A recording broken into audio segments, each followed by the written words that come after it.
Olá, meus amigos, olá, minhas amigas. Sejam todos muito bem-vindos ao nosso canal de Estudos Espíritas. Eu sou Marco Aurélio de Moraes, trabalhador e estudioso da Seara Espírita. Hoje nós daremos prosseguimento ao nosso objeto de estudo. Falaremos sobre os espíritos e a sua graduação e a classificação dos mundos. Pois muito bem, espíritos. Será que eles estão entre nós? Você tem medo de espíritos? Pois eu diria que Hollywood contribuiu muito para a mistificação dessa situação. Os espíritos, o que são afinal, Marco?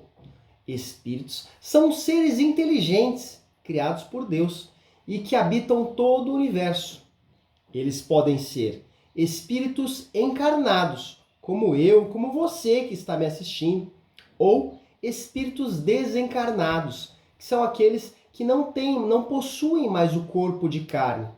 Todos somos considerados espíritas.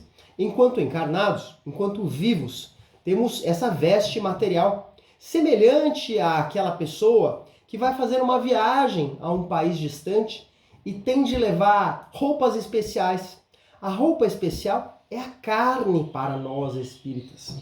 Nós, enquanto encarnados, ou seja, enquanto seres vivos, possuímos essa veste de carne. Costumo fazer uma analogia que é equivalente ao nadador que vai nadar de roupa. Sim, nosso corpo, ele significa uma roupa ao espírito. Ou seja, o espírito, ele habita o nosso corpo, mas ele não é somente o corpo. Nós, enquanto espíritos, somos muito mais do que corpo. Somos seres humanos criados por Deus e numa experiência carnal, num corpo de carne. Portanto, os espíritos, eles tiveram alguma origem? Sim, eles tiveram um princípio. Logo, eles não são considerados eternos, e sim imortais. Há uma grande diferença aqui. Imortal é aquilo que teve um início, mas não tem fim. Somos espíritos imortais, frutos de múltiplas encarnações e reencarnações. Mas tivemos um princípio, logo não somos eternos, diferente de Deus. Deus é eterno. Por quê? Porque não teve um princípio propriamente dito. E os espíritos, eles resultam da individualização do princípio inteligente. Por quê? Através dos seres orgânicos, resultando da individualização do princípio material, passando por todos os reinos. Ou seja, um espírito hoje que habita um corpo humano, ele já foi um mineral, ele já foi uma plantinha, já coabitou também no reino animal, mas não coabitou enquanto espírito, coabitou enquanto princípio inteligente e, por fim, veio a habitar um corpo humano, um espírito, como Allan Kardec distingue com E maiúsculo, ou seja, aquele espírito que já tem uma forma individualizada, que já tem a livre escolha, que já pode escolher. Resultamos, portanto, do princípio individualizado. Nesse sentido, a criação dos espíritos é permanente. Mas, Kardec perguntou aos espíritos superiores quando se deu essa origem, como se deu essa origem, e os espíritos então lhe responderam: não, essa pergunta ainda vocês não têm intelecto, ainda não estão preparados para entender quando, como, onde se deu essa individualização dos espíritos. Isso ainda não nos é lícito saber. Portanto, os espíritos, eles possuem a natureza incorpórea, são alguma coisa, mas enquanto espíritos não é possível ter uma substância diferenciada. É diferente de tudo aquilo que já conhecemos. Ah, Marco, mas a minha tia Joaquina, ela me disse que viu um espírito. Ah, muito bem, é porque provavelmente ela é médium, mas ela não viu propriamente um espírito. O que ela viu foi a manifestação desse espírito através do seu perispírito, ou seja, da casca, do envoltório semimaterial que envolve o espírito e que faz com que o espírito possa ser visto. É através do seu perispírito. Jesus após a sua desencarnação material, após ter morrido na cruz, volta ao plano material e é visto por 40 dias. Mas é visto em espírito, sim, através do seu perispírito, da sua forma. Portanto, espíritos não possuem uma forma definida, e sim são visíveis através do seu perispírito. Eles são também indivisíveis. Por quê? Porque eles não podem se dividir. Eles não podem estar em dois lugares ao mesmo tempo. Um espírito não pode se locomover e estar em duas partes. Ah, Marco, mas eu soube que um grupo de médiuns viu determinado espírito em diversos lugares. Quer dizer então que isso é falso? Não necessariamente. Um espírito ele pode se irradiar, feito a luz solar. Por exemplo, a luz solar ela é vista em todo um hemisfério ao mesmo tempo, mas não quer dizer que o Sol está em todos os lugares ao mesmo tempo. Não, ele está irradiando a luz, ele está se mostrando através de seus raios luminosos. Outro exemplo que eu gosto bastante de dar é o Silvio Santos. Ele está presente nas famílias brasileiras, hoje não mais, mas antigamente estava presente em todos os domingos através da televisão. Mas ele vai até a casa das pessoas que moram no Rio Grande do Sul ou no Rio Grande do Norte, ele está fisicamente presente na casa das pessoas? Obviamente que não. Ele transmite o seu programa através de um estúdio de televisão que capta essas ondas, transmitem através de satélites e canais receptores sintonizam naquela estação chamada SBT e de lá eles conseguem visualizar aquela portentosa imagem do apresentador Silvio Santos, hoje não mais apresentando. Portanto, são exemplos de radiações, são exemplos de que um espírito pode transmitir-se para vários médiums ao mesmo tempo, mas eles são indivisíveis. Ah, Marco, como é que você explica aquela situação de Santo Antônio de Pádua, que foi visto em dois lugares ao mesmo tempo? Ah, o santo era forte. Pois bem, é um fenômeno mediúnico chamado de bicorporeidade, em que o santo esteve em um local e precisando se deslocar a outro local, de Pádua a Lisboa, de Lisboa a Pádua, se desligou do corpo físico, se ausentou do corpo físico, auriu forças e se transportou espiritualmente. Logo, ele foi visto através de seu perispírito em outro local. Mas ele não estava em dois lugares ao mesmo tempo. O que foi visto dele foi o seu espírito. Por quê? Porque o espírito é indivisível. E qual é a forma que tem o espírito? Olha, o espírito não tem uma forma definida para todos nós. Alguns veem espíritos através de luz, de luminosidade, outros através de sombra, cores brilhantes, mas nós, seres humanos encarnados, não temos a capacidade de descrever qual é a forma exata do perispírito, se é redondo ou quadrado, circunflexo. Não se pode atribuir uma forma exata, luminosa ou opaca. Isso varia de acordo com a sua capacidade de amar, de transmitir. E o sexo, hein, Marco? Como é que funciona o sexo para os espíritos? Ora, espíritos não têm sexo. Não há uma função sexual como nós entendemos com genitália. Pois se assim o fosse, imaginem, após desencarnarmos, haveria, portanto, uma fila para homens, outra para mulheres, outra para heterossexuais, outra para homossexuais. Não há nada disso. Isso é invenção humana. Espíritos não têm sexo. Eles vêm aqui com um propósito de encarnar em determinado corpo para viver aquela experiência. Pois aquela frase, eu nasci num corpo errado, ou fulano está em corpo errado, isso não existe. O espírito vem com aquela experiência carnal para adquirir conhecimento, para evoluir naquela determinada tarefa, naquela determinada função. Por exemplo, se é um espírito embrutecido e necessita se suavizar, ter contato com a maternidade, ele obviamente terá de reencarnar no corpo feminino para ter contato com essa nuance da alma que não teve quando encarnado num corpo masculino. Isso é um exemplo. E vice-versa também ocorre. Como é que eles se movimentam, hein? Bem, eles se movimentam através da rapidez do pensamento. Pensando, eles podem se deslocar de um local para outro. Obviamente, espíritos evoluídos fazem isso com maior facilidade, com maior agilidade. Mas o que eu quero dizer é que o espírito não precisa de carro, não precisa de avião, sequer precisa de sapatos.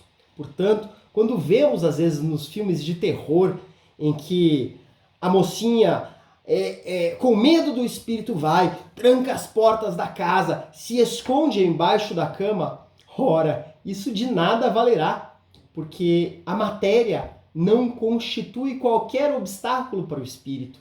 O espírito pode atravessar portas, pode levitar, pode volitar, isto é, flutuar, movimentando-se sem os efeitos da gravidade. Portanto, colocar o sal grosso atrás da porta, esconder-se debaixo da cama para que o espírito não veja, isso de nada trará enquanto obstáculo, pois são situações físicas. Agora, se ao invés do sal grosso, ou se somado ao sal grosso, você tiver uma oração vinda do coração, uma prece para que os bons espíritos possam abençoar o seu lar, possam abençoar a sua casa, isso terá muita valia. Isso terá mais valor do que qualquer aspecto material. E para que Deus criou os espíritos? Qual a destinação dos espíritos? Ora, os espíritos eles têm uma função natural de desempenhar, por mais simples que seja, uma valiosa e importante missão. Deus não cria nada inutilmente. Tudo o que existe no universo, inclusive os espíritos, são e têm a sua utilidade natural. Mas Deus criou todos os espíritos para a perfeição. A perfeição é a destinação de todos os espíritos. Você, eu, todos, até o mais cruel dos espíritos que tenha passado um dia por esse planeta, atingirá a perfeição. O que nos difere? O tempo. Nós seremos Cristos, deuses, porque como Jesus já disse, vós sois deuses. Somos criados, portanto, para a perfeição. Somos criados, portanto, para atingirmos um grau de agilitude, de felicidade. O que nos difere? O tempo, a experiência. É isso que nos difere dos espíritos perfeitos. Mas todos nós atingiremos um dia. É semelhante a olhar para uma semente e ver que daquela semente haverá árvore, que daquela árvore haverão frutos. Da mesma forma, Deus nos olha perfeitos, enquanto potência, enquanto semente. É assim que Deus nos olha, tendo sido criados, portanto, para sermos perfeitos, para a perfeição. E o espírito, é importante dizer que ele pré-existe ao corpo. Ele não foi criado ao mesmo tempo que o corpo, porque o corpo um dia vai embora, um dia ele morre, ele adoece. E o espírito, ele continuará a sua jornada evolutiva, mesmo sem aquele corpo. Portanto, nós espíritas dizemos muito essa frase de que a morte não existe. É nesse sentido, pois o espírito pré-existe ao corpo. Ele vai antes do túmulo e antes do berço e após o túmulo, pois ele pré-existe ao corpo. E ele se une à matéria, ele se incorpora, ele espírito, se unirá à matéria a partir do momento da fecundação do óvulo. A partir desse momento, o espírito se liga ao corpo, ao bebezinho. E como é que nós nascemos, hein? Bem, nós vamos encarnar através de uma nave espacial. Opa! Como assim? Sim, uma nave espacial chamada útero materno. É assim que nós chegamos aqui na Terra. Através de portentosos líquidos, a vida aquática dentro do útero de nossas mães. É assim que desembarcamos nesse planeta, através dessa espaçonave portentosa criada por Deus, por suas leis naturais. Ou seja, o espírito, ele transcende ao corpo, mas ao mesmo tempo ele necessita do corpo para atuar. Ele terá momentos, aproximadamente 1/3 de sua vida, enquanto encarnado, ele terá momentos de libertação parcial. Como assim, Marco? Como eu disse, o espírito, quando vem para a Terra, quando ele encarna, a matéria constitui um obstáculo a ele. Ele aqui ele terá suas funções espirituais reduzidas, limitadas, ele se esquecerá, será coberto pelo véu do esquecimento de suas outras encarnações, por misericórdia e bondade divina.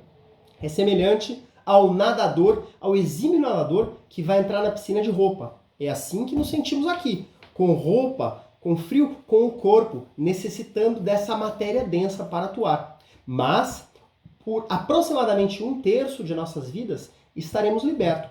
Como assim, Marco? Através do sono. Pelo sono, nos libertaremos. E é possível a emancipação parcial de nosso espírito ou da alma para aurir conhecimento, para obter vivências no plano espiritual, para reencontrar amigos, familiares. Ah, mas você está dizendo que todos os sonhos, todo momento de sono é espírita? Não, não é isso. Mas é pelo sono que podemos nos libertar, nos emancipar da matéria, parcialmente.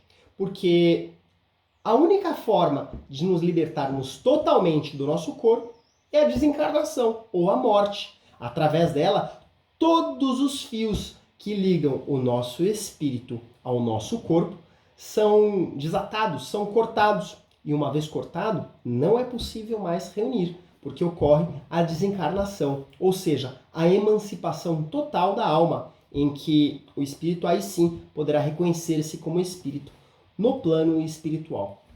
Mas qual que é a função desses espíritos?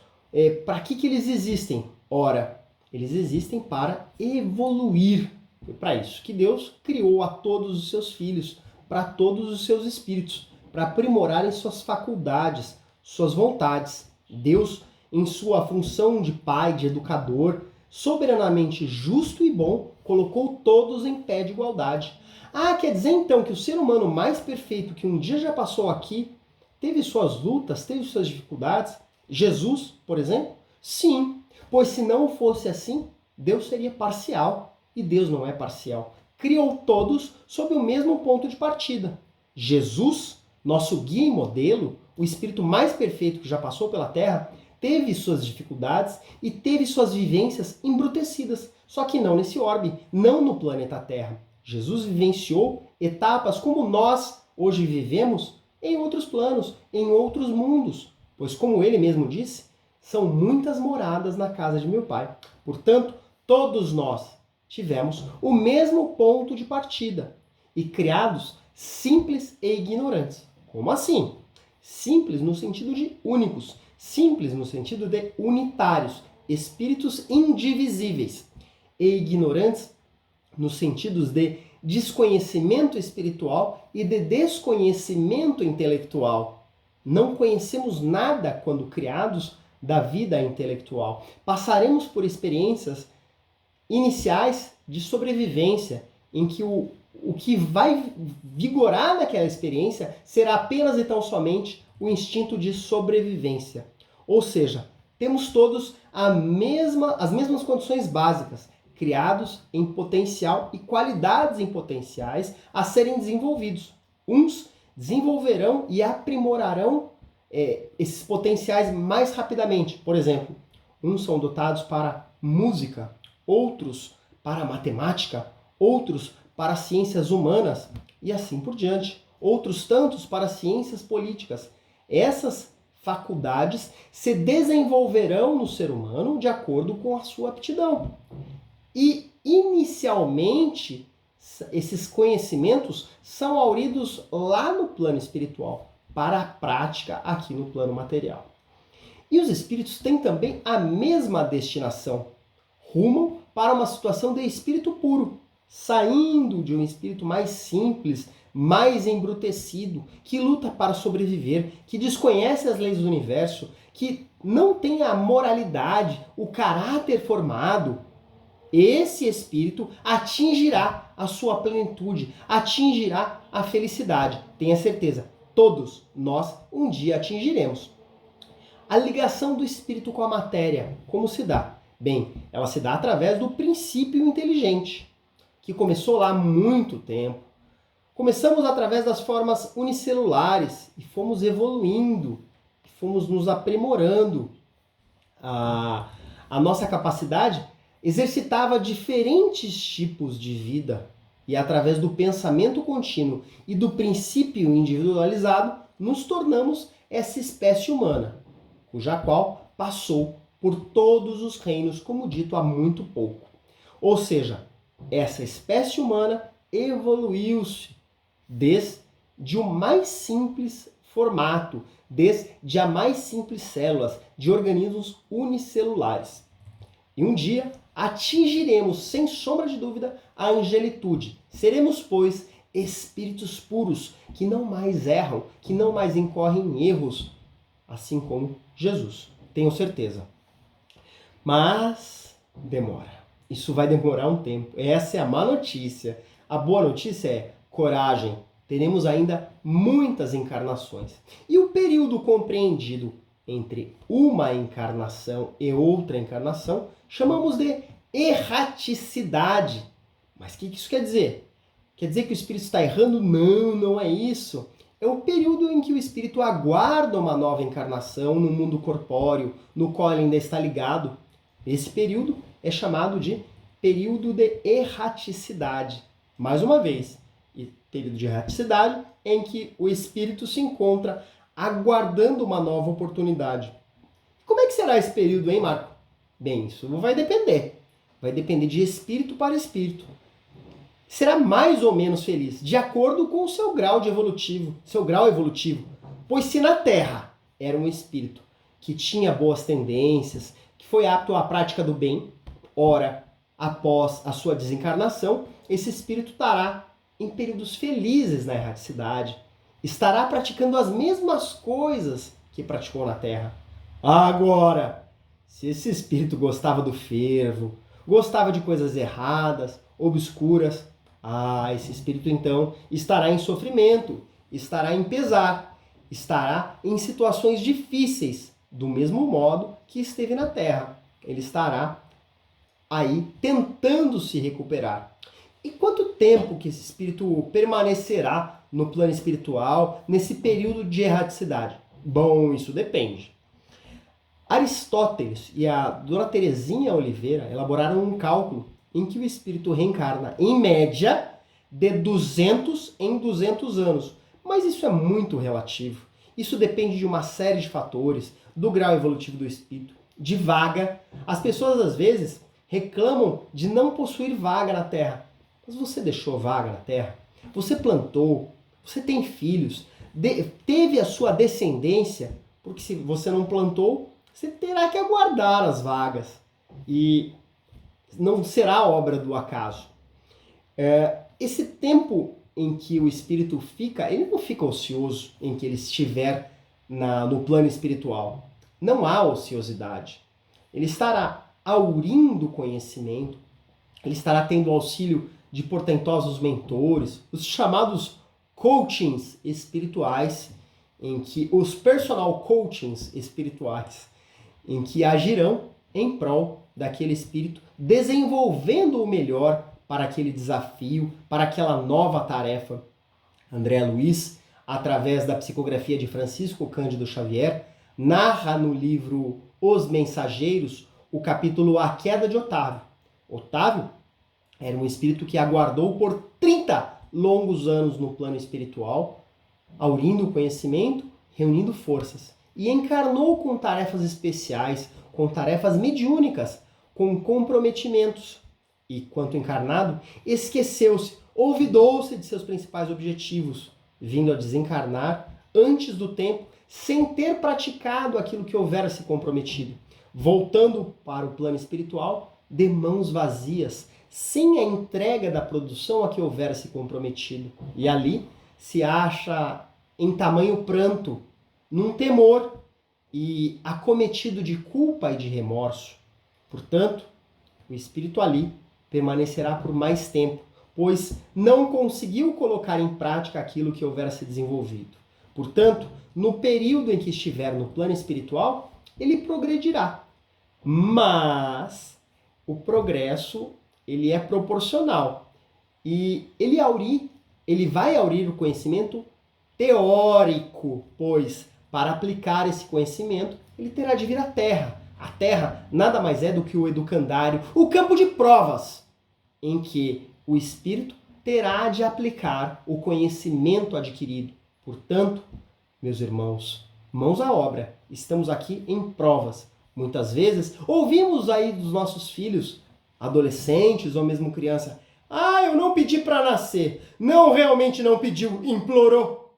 Implorou para nascer durante muito tempo. E aqui, essa é a sua oportunidade. Não é amanhã, é o hoje. Portanto, façamos o bem. Avante na obra, avante ao trabalho. Esteja o espírito encarnado ou na erraticidade, sua situação e as possibilidades que desfrute decorrerão sempre de seu estado evolutivo. Lembremos que a natureza não dá saltos, portanto, que não esperemos mais do que o espírito pode dar, que não cobremos mais daquilo que ele pode fazer, mas estejamos cientes e ensinando e auxiliando, amparando a todos os nossos irmãos que aqui se encontrem. Kardec, em sua obra, no Livro dos Espíritos, ele achou por bem, enquanto professor, didaticamente classificar os espíritos e os mundos através do seu grau de adiantamento dos espíritos. Portanto, ele conseguiu trazer e imprimir características a cada espírito que se revelava. Isso para nós, enquanto estudiosos da doutrina espírita e enquanto praticantes da doutrina espírita, isso é muito importante, pois na reunião mediúnica teremos espíritos de gradações diferentes que vêm se comunicar, e aí através dessa classificação, que não é estanque, mas é geral, não é absoluta, mas como uma regra, como uma forma didática, Allan Kardec nos apresenta. Ele também classificou o mundo, ou os mundos, segundo o grau de evolução de seus habitantes, conforme as pessoas ou os espíritos que habitam determinado mundo, será possível avaliar e classificar aqueles mundos. Pois bem, escala espírita. Existem espíritos em diferentes graus de evolução. Por quê? Porque decorre da individualização de cada espírito, e tem espíritos que evoluirão mais rápido e outros mais lentamente. Assim somos os seres humanos, de igual modo. Uns pegam a tarefa e desenvolvem mais rápido, e outros mais devagar. É inerente, os espíritos de igual modo. Assim, uns progridem mais rápido e outros mais lentamente. Imaginemos uma régua. Para se chegar do 0 ao 30, é preciso passar por etapas.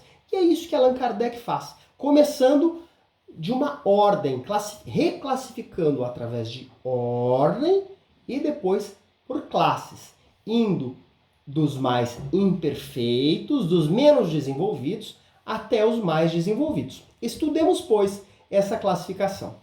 Ele parte de uma terceira ordem, a qual nomeia de espíritos imperfeitos. Ora, espíritos imperfeitos são aqueles que não são perfeitos, o próprio nome já diz. Não quer dizer que eles sejam defeituosos, não é isso. Mas quer dizer que eles não atingiram o seu grau de perfeição. Eles ainda não se desenvolveram intelectual e moralmente. Portanto, necessitam de desenvolvimento. E assim, nessa terceira ordem de espíritos imperfeitos, ele classificou em 5 classes dentro da ordem. Espíritos imperfeitos, há 5 classes. A iniciar pela 10ª classe, pela classe dos espíritos impuros. O que é um espírito impuro? É aquele que se mistura. Algo puro é algo que não se mistura. E impuro é algo que se mistura. Portanto, os espíritos impuros são aqueles inclinados à prática do mal, por aversão ao bem. São viciosos, sensuais enquanto materialistas, cruéis, desleais, hipócritas, ambiciosos, avarentos, se ligam à matéria. E o principal fator que vige neles é o instinto de sobrevivência e a maldade. É a maldade pura por desconhecimento do bem, pela prática do mal, pelo prazer. Eles se comprazem em fazer o mal. Esses são os chamados espíritos impuros, ou na última classe, na classificação segundo Allan Kardec. Nona classe, há também os espíritos levianos. O que são eles? Maliciosos, zombeteiros, irrefletidos, sentem prazer nas pequenas contrariedades. Aqueles espíritos que riem. Eu lembro-me da minha infância, Não era comigo. Espíritos que se compraziam em passar trotes, em ligar a cobrar, pegava do orelhão e ligava a cobrar. E as nossas mães e avós assim diziam: imagina se cai na casa de uma idosa que tenha dificuldades de locomoção.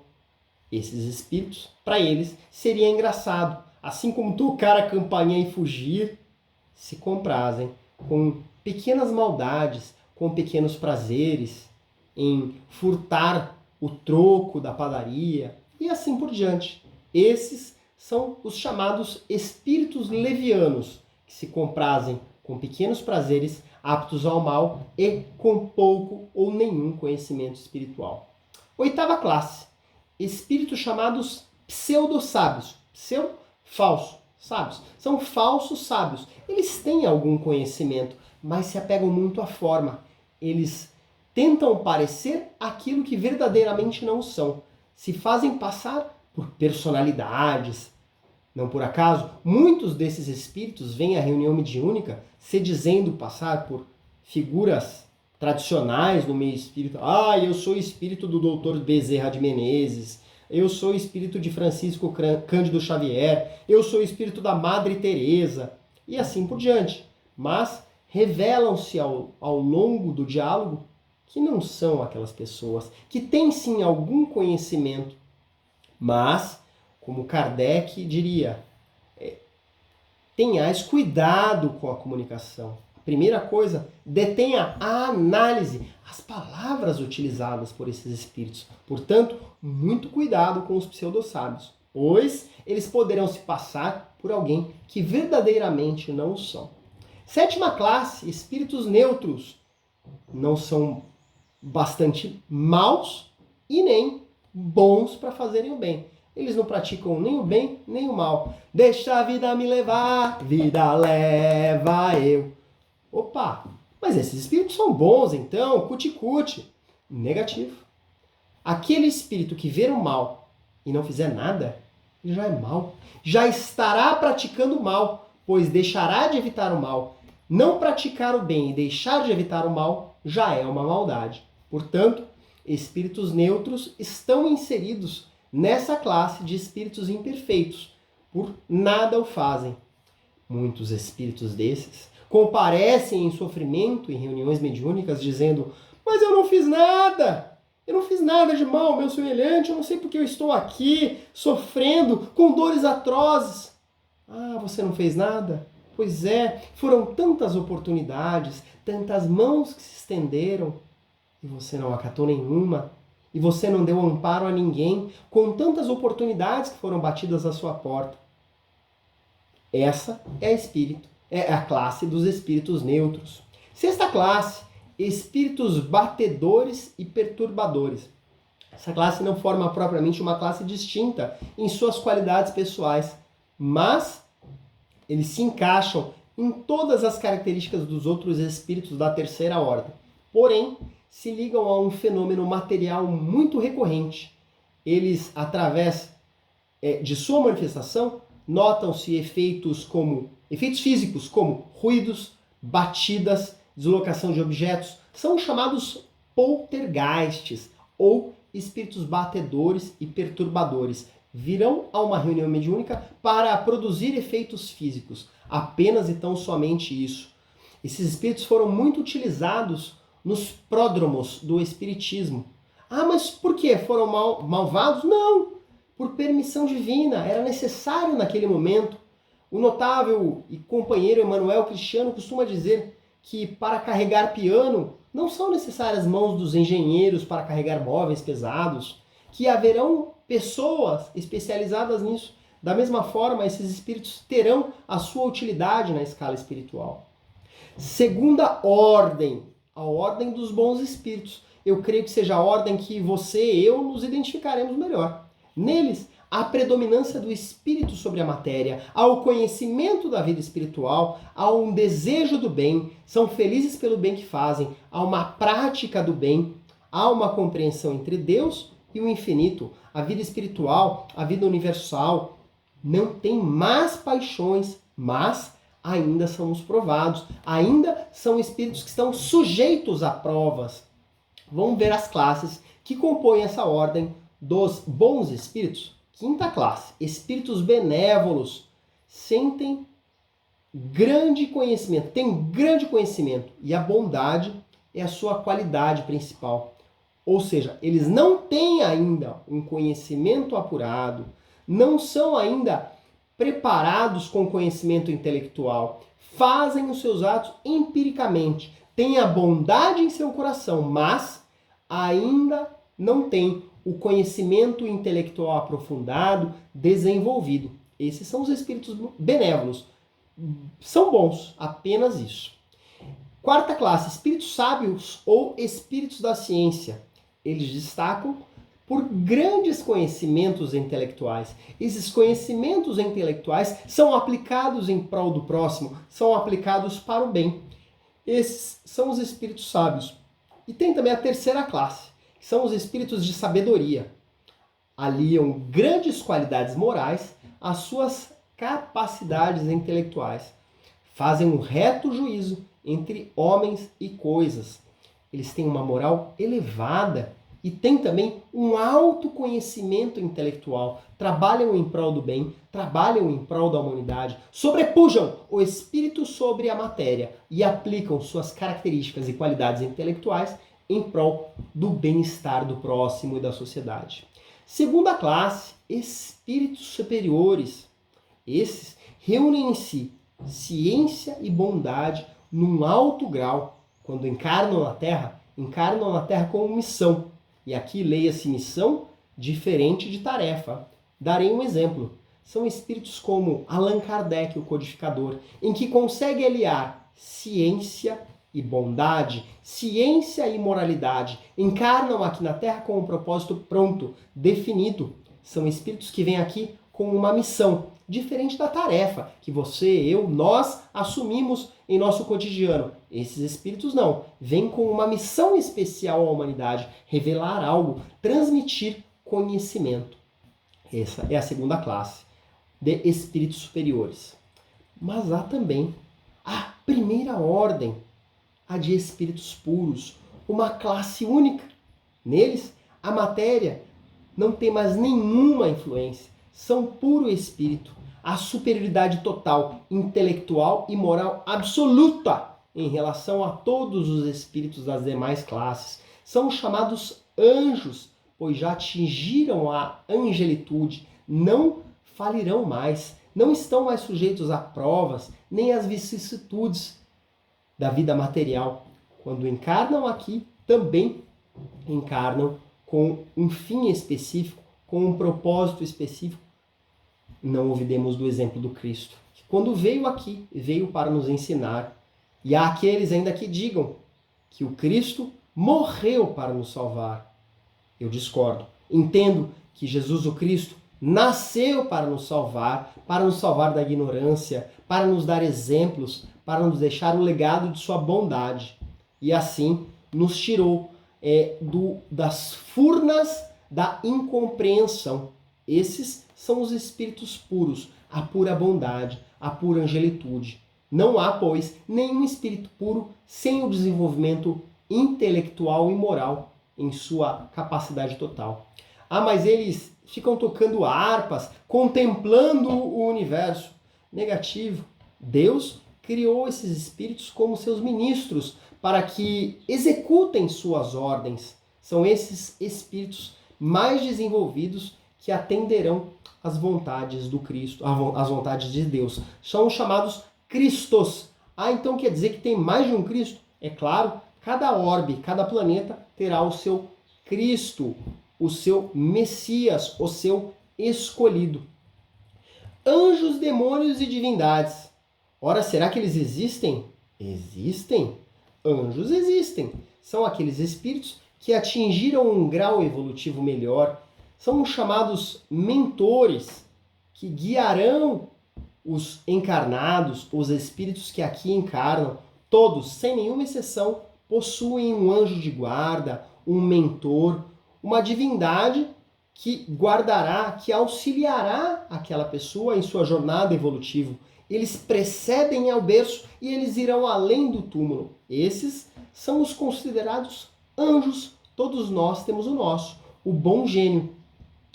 E demônio, hein, Marco?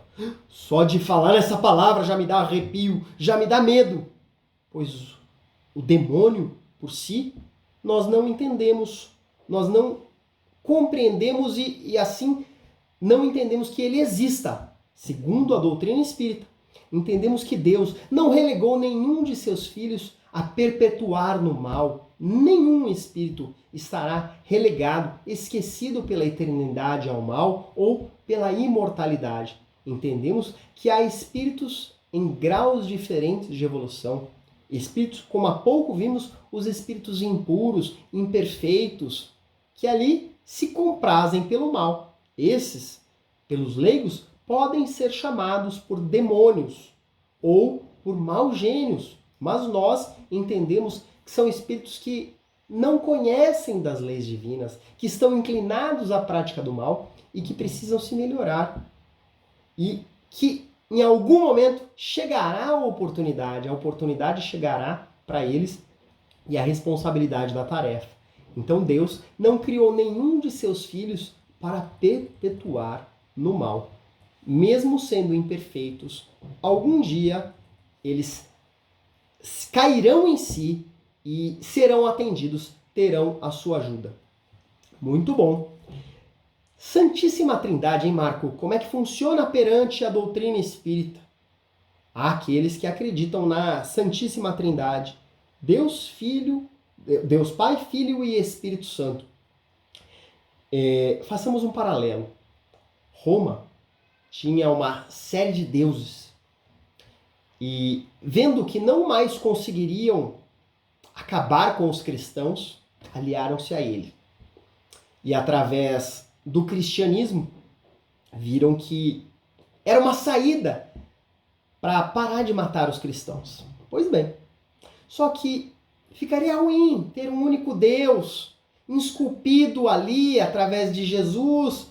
O filho do carpinteiro era muito pobre perto dos deuses romanos, era muito pobre perto dos deuses gregos. Pois então, decidiu-se instituir a Santíssima Trindade. Deus enquanto Pai, Filho e Espírito Santo. Lembremos que Jesus não era Deus. Há vários momentos ele faz alusão, meu Pai, Pai nosso que estais no céu, aquele que não faz a vontade de meu Pai. Ele não se refere em primeira pessoa, eu, e sim a meu Pai que estás no céu. Logo, Jesus, Filho, que encarnou aqui para nos auxiliar, para nos salvar, para nos ajudar. Deus, Pai, Criador do universo, inteligência suprema, causa de todas as coisas. E Espírito Santo, o que é? Nós, espíritas, entendemos que é uma pleiade, um conjunto de espíritos que velam pela bondade no universo, que velam pela pureza. Esses são os chamados bons espíritos, o que para outros irmãos chamados de Espírito Santo. Ou seja, nós entendemos que a Santíssima Trindade por si, ela não existe, ela funciona dessa forma. Deus, Criador do universo. Jesus, nosso governador, nosso guia espiritual. E aqui, na Terra, como em todos os mundos, há uma pleiade de bons espíritos que exercem a sua função, a sua tarefa na governança espiritual. É assim que entendemos. Kardec classificou também a pluralidade de mundos habitados, pois Jesus disse: há muitas moradas na casa de meu Pai. Isso está previsto em Jó, capítulo 14, versículo 2. E Kardec entendeu por bem classificar os seus mundos através dos seus habitantes. Na Terra, por exemplo, temos seres que vivem no ar, outros que vivem na água, outros no interior das coisas. Assim é na Terra. E vamos entender um pouco melhor o que Kardec quis classificar os mundos. Ele começou do mais simples ao mais evoluído. Kardec entendeu que o primeiro mundo seria um mundo primitivo. O mundo primitivo é aquele mundo em que os espíritos teriam as suas primeiras encarnações. São mundos em que a matéria, só existe a matéria, em que o espírito tem um desconhecimento total sobre a vida espiritual, em que o espírito lá encarna para sobreviver, única e simplesmente com o instinto de sobrevivência. Só a matéria, não há predominância alguma espiritual, não há moral, não há nenhum aspecto intelectual, apenas e tão somente um mundo material primitivo. A Terra já foi um desses mundos em seus primórdios, em que prevalecia o senso de sobrevivência, o instinto carnal e o instinto de sobrevivência. Há também uma segunda classificação de mundo chamada de provas e expiações. Um mundo onde predomina o mal por muita ignorância, por desconhecimento espiritual, em que as pessoas ainda sofrem a consequência dos seus maus atos ou expiam pelos maus atos. Nesses mundos, há também a necessidade de provas, de desafios, de tarefas. Alguém sabe me dizer um exemplo desse mundo? Ora, a nossa Terra. A Terra é um exemplo de um mundo de provas e expiações, pois aqui ainda estamos inclinados à prática do mal, pois tanto mal há nesse mundo, e somos sujeitos a provas e a expiações, as consequências de nossos atos. Mas ouvimos dizer que a Terra está num momento de transição. Agora, nesse momento de pandemia, de diminuição de pandemia, diríamos que o mundo já começou a se regenerar. Quanto tempo ele demorará para sair desse momento de provas e expiações? Isso é difícil de dizer, mas sabemos que a próxima classificação é um mundo de regeneração. Nesse tipo de mundo não há mais expiação, mas ainda estão sujeitos a provas os seus habitantes. Os espíritos ainda terão de passar por provas, por tarefas para novas conquistas evolutivas. Lê do engano acharmos que um planeta de regeneração é um planeta de atletas olímpicos, um planeta de carros voadores, onde há predominância total do espírito sobre a matéria. Não. O mundo de regeneração, como diria o notável escritor Haroldo Dutra Dias, ele esclarece que o mundo de regeneração é um mundo de convalescência. É o doente que acabara de sair da UTI e passará por um doloroso processo. Esse é o mundo de regeneração, um mundo transitório entre o mundo de expiação e o mundo ditoso. Um mundo de convalescência, um mundo transitório de recuperação. E há também outra espécie que é o mundo ditoso ou o mundo feliz. Bem, nesses mundos prevalece o bem predomina, o espírito predomina sobre a matéria, os seus espíritos são extremamente evoluídos, há muito bem-estar, há o progresso moral. Pouco temos conhecimento desses mundos ditosos e felizes, mas sabemos que há muito pouca influência da matéria nesses mundos ditosos ou felizes. E por fim, há a mais alta classificação dos mundos, chamados mundos divinos ou mundos celestes. Neles habitam, pois, os governadores espirituais, os cristos ou os messias do universo, e onde reina o bem e não se mistura a felicidade absoluta. Não há qualquer interferência de mal, não há qualquer interferência material. Como obra sublime dos seus moradores, apenas os puros espíritos habitam. Quando Simão Pedro desencarna, Jesus está logo à sua espera. Logo quando Pedro desencarna, ele é trazido para o mundo divino ou o mundo celeste. E Jesus diz a Pedro: Simão, toma o teu lugar, descansa, contempla, pois, o lugar que te preparei. Logo nos veremos. Mas Jesus, onde tu vais? Pedro, fica. Conquistaste esse lugar com muita luta, com muita batalha. Mas Jesus, aonde tu vais? Volto à terra. Pois enquanto houver um irmão em sofrimento, lá estarei, em amparo e em auxílio. Pedro coça a cabeça, olha para o Cristo, mas, Pedro, sem mais, estou de partida. Mestre, irei contigo. Meus irmãos, que fiquemos com a sublime lição de Simão Pedro, que possamos um dia desfrutar de um mundo espiritual divino ou celeste, com muita luta, com muito suor, trabalhando em prol do Cristo. Um beijo no coração.